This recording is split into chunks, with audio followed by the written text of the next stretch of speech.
We were friends in college and continued to be after I graduated. Notice that I said I.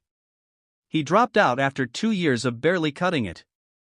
After I moved out of the dorms and into a small apartment, I didn't see Peter as much.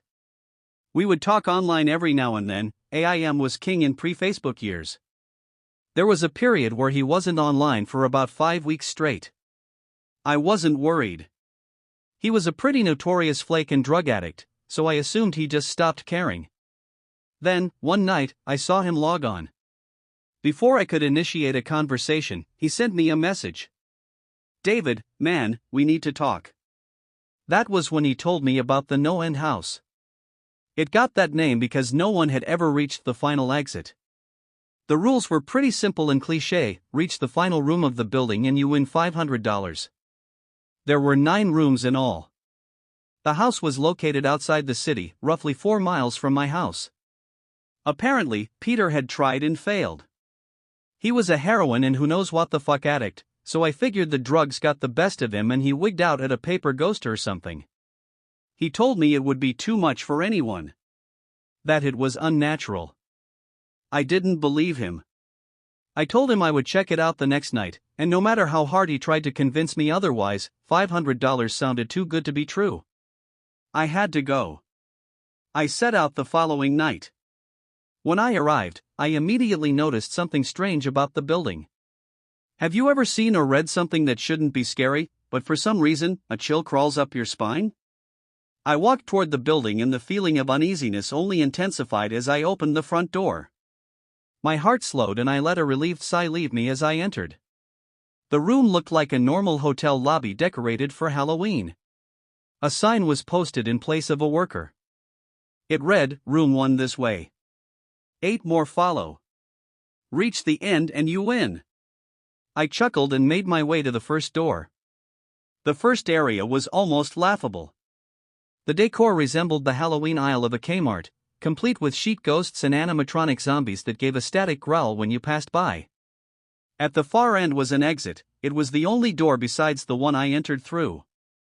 I brushed through the fake spider webs and headed for the second room. I was greeted by fog as I opened the door to room 2.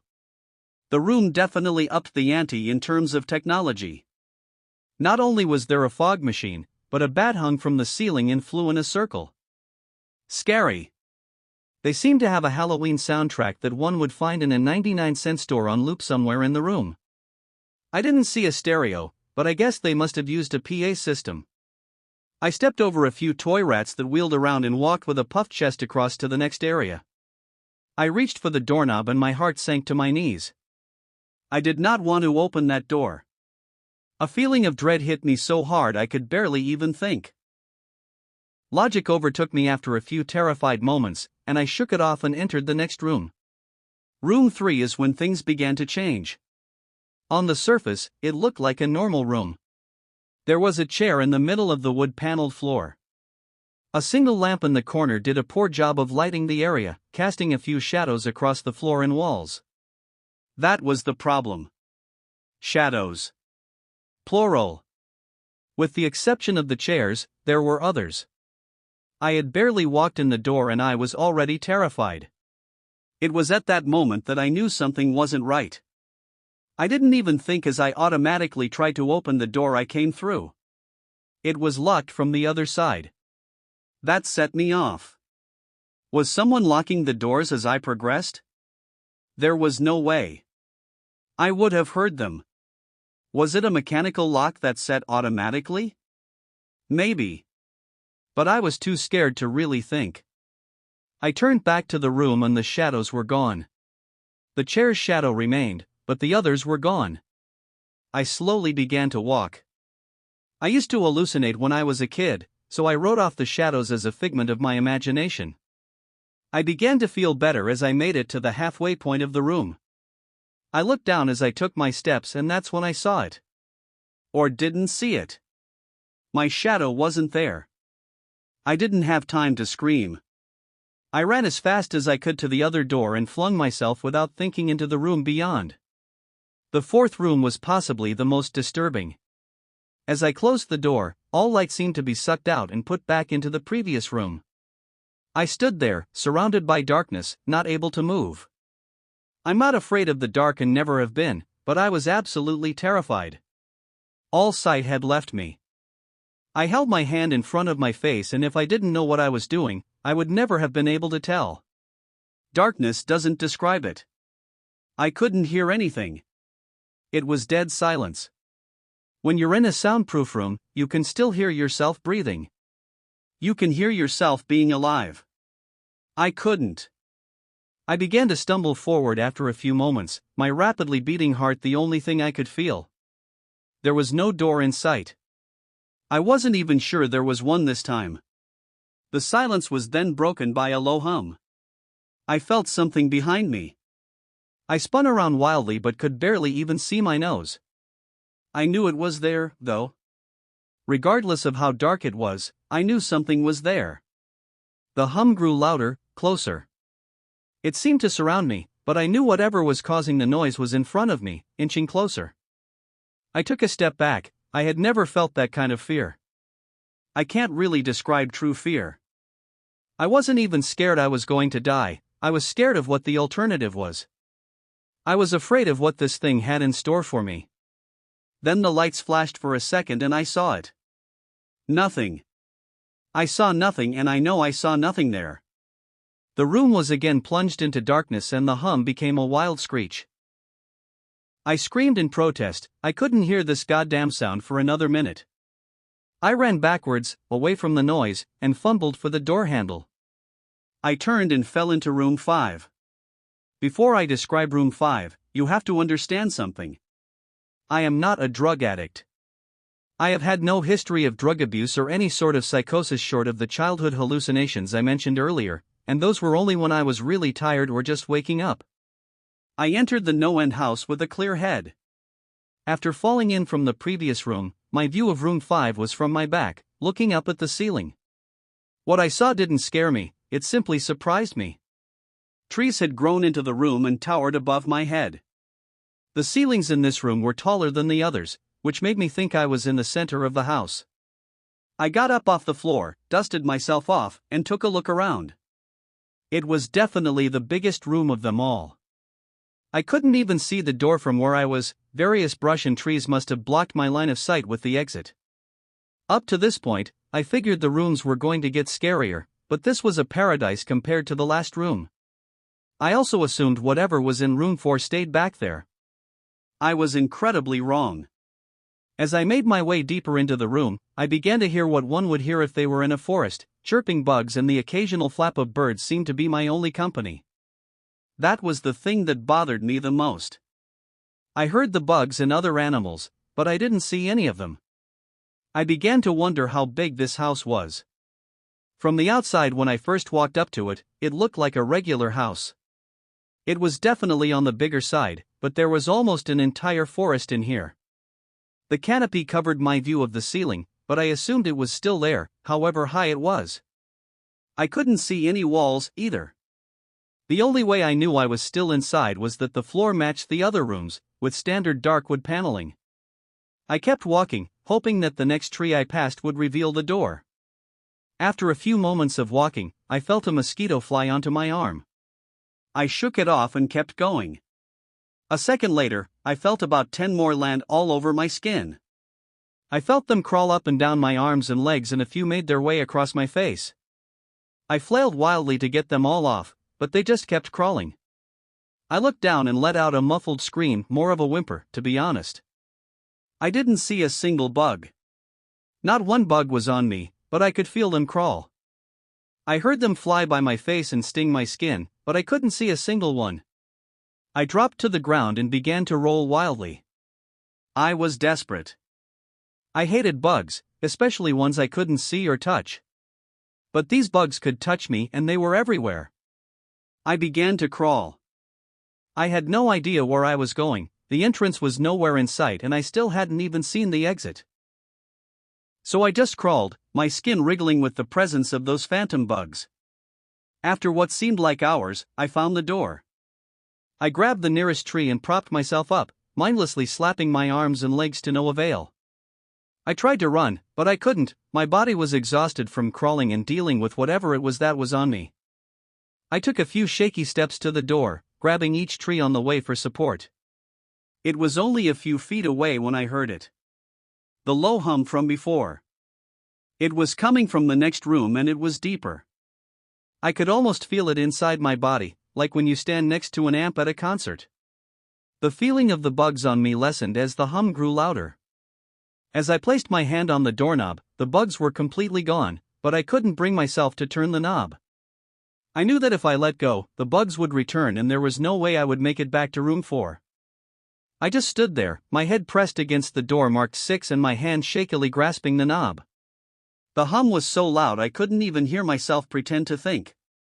There was nothing I could do but move on.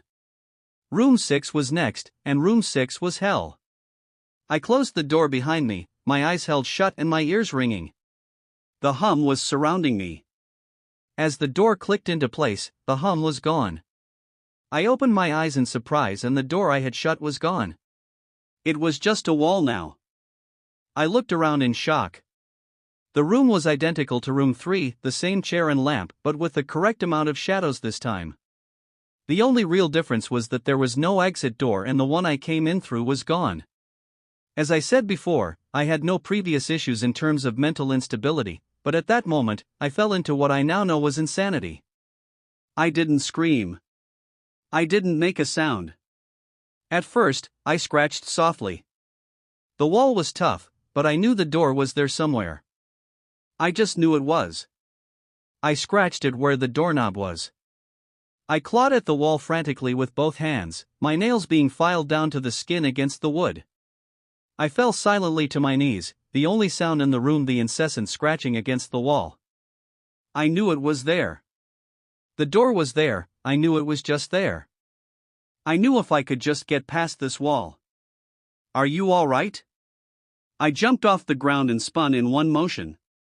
I leaned against the wall behind me and I saw what it was that spoke to me. To this day I regret ever turning around. There was a little girl.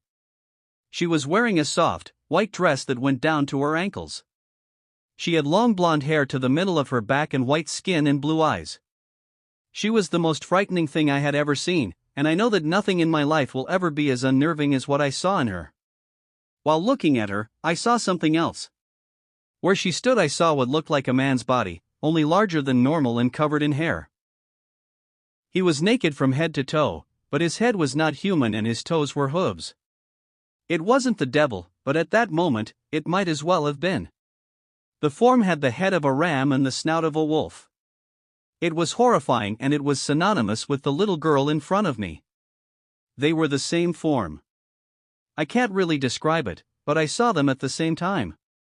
They shared the same spot in that room, but it was like looking at two separate dimensions. When I saw the girl, I saw the form, and when I saw the form, I saw the girl. I couldn't speak.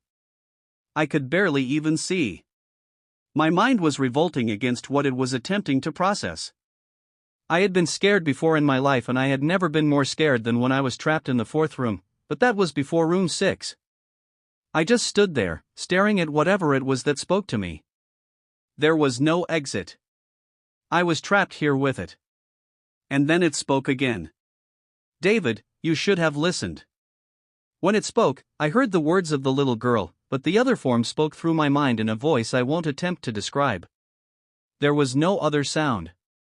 The voice just kept repeating that sentence over and over in my mind and I agreed. I didn't know what to do. I was slipping into madness, yet couldn't take my eyes off what was in front of me. I dropped to the floor. I thought I had passed out, but the room wouldn't let me. I just wanted it to end. I was on my side, my eyes wide open and the form staring down at me. Scurrying across the floor in front of me was one of the battery-powered rats from the 2nd room. The house was toying with me. For some reason, seeing that rat pulled my mind back from whatever depths it was headed. I looked around the room. I was getting out of there. I was determined to escape the house and live and never think about this place again. I knew this room was hell and I wasn't ready to take up a residency. At first, it was just my eyes that moved. I searched the walls for any kind of opening. The room wasn't that big, so it didn't take long to soak up the entire layout. The demon still taunted me, the voice growing louder as the form stayed rooted where it stood. I placed my hand on the floor, lifted myself up to all four and turned to scan the wall behind me. Then I saw something I couldn't believe. The form was now right at my back, whispering into my mind about how I shouldn't have come. I felt its breath on the back of my neck, but I refused to turn around. A large rectangle was scratched into the wood, with a small dent chipped away in the center of it. Right in front of my eyes, I saw the large 7 I had mindlessly etched into the wall. I knew what it was. Room 7 was just beyond that wall where room 5 was moments ago. I don't know how I had done it, maybe it was just my state of mind at the time, but I had created the door. I knew I had. In my madness, I had scratched into the wall what I needed the most. An exit to the next room. Room 7 was close. I knew the demon was right behind me, but for some reason, it couldn't touch me. I closed my eyes and placed both hands on the large 7 in front of me. I pushed. I pushed as hard as I could. The demon was now screaming in my ear. It told me I was never leaving. It told me that this was the end, but I wasn't going to die, I was going to live there in room 6 with it. I wasn't. I pushed and screamed at the top of my lungs. I knew I was going to push through the wall eventually. I clenched my eyes shut and screamed, and the demon was gone. I was left in silence. I turned around slowly and was greeted by the room as it was when I entered, just a chair and a lamp. I couldn't believe it, but I didn't have time to waste. I turned back to the 7 and jumped back slightly. What I saw was a door. It wasn't the one I had scratched in, but a regular door with a large 7 on it. My whole body was shaking. It took me a while to turn the knob. I just stood there for a while, staring at the door. I couldn't stay in room 6. I couldn't. But if this was only room 6, I couldn't imagine what 7 had in store. I must have stood there for an hour, just staring at the 7. Finally, with a deep breath, I twisted the knob and opened the door to room 7. I stumbled through the door, mentally exhausted and physically weak. The door behind me closed and I realized where I was. I was outside. Not outside like room 5, but actually outside. My eyes stung. I wanted to cry. I fell to my knees and tried, but I couldn't. I was finally out of that hell. I didn't even care about the prize that was promised. I turned and saw that the door I just went through was the entrance. I walked to my car and drove home, thinking of how nice a shower sounded. As I pulled up to my house, I felt uneasy. The joy of leaving No End House had faded, and dread was slowly building in my stomach. I shook it off as residual from the house and made my way to the front door. I entered and immediately went up to my room. There on my bed was my cat, Baskerville. He was the first living thing I had seen all night and I reached to pet him. He hissed and swiped at my hand. I recoiled in shock, as he had never acted like that. I thought, whatever, he's an old cat. I jumped in the shower and got ready for what I was expecting to be a sleepless night. After my shower, I went to the kitchen to make something to eat. I descended the stairs and turned into the family room. What I saw would be forever burned into my mind, however. My parents were lying on the ground, naked and covered in blood. They had been mutilated to near unidentifiable states. Their limbs had been removed and placed next to their bodies, and their heads sat on their chests, facing me. The most unsettling part was their expressions. They were smiling, as though they were happy to see me. I vomited and sobbed there in the family room. I didn't know what had happened, they didn't even live with me at the time. I was a mess. Then I saw it, a door that was never there before. A door with a large 8 scrawled on it in blood. I was still in the house. I was standing in my family room, but I was in room 7. The faces of my parents smiled wider as I realized this. They weren't my parents, they couldn't be, but they looked exactly like them. The door marked 8 was across the room, behind the mutilated bodies in front of me. I knew I had to move on, but at that moment, I gave up. The smiling faces tore into my mind, they grounded me where I stood. I vomited again and nearly collapsed. Then the hum returned. It was louder than ever and it filled the house and shook the walls. The hum compelled me forwards. I began to move slowly, making my way closer to the door and the bodies. I could barely stand, let alone walk, and the closer I got to my parents, the closer I came to suicide. The walls were now shaking so hard it seemed as though they were going to crumble, but still, the faces smiled at me. As I inched closer, their eyes followed me. I was now between the two bodies, a few feet away from the door. The dismembered hands clawed their way across the carpet towards me, all while the faces continued to stare. New terror washed over me and I walked faster. I didn't want to hear them speak. I didn't want the voices to match those of my parents. They began to open their mouths and the hands were inches from my feet. In a dash of desperation, I lunged toward the door, threw it open, and slammed it behind me. Room 8. I was done. After what I had just experienced, I knew there wasn't anything else this fucking house could throw at me that I couldn't live through. There was nothing short of the fires of hell that I wasn't ready for. Unfortunately, I underestimated the abilities of No End House.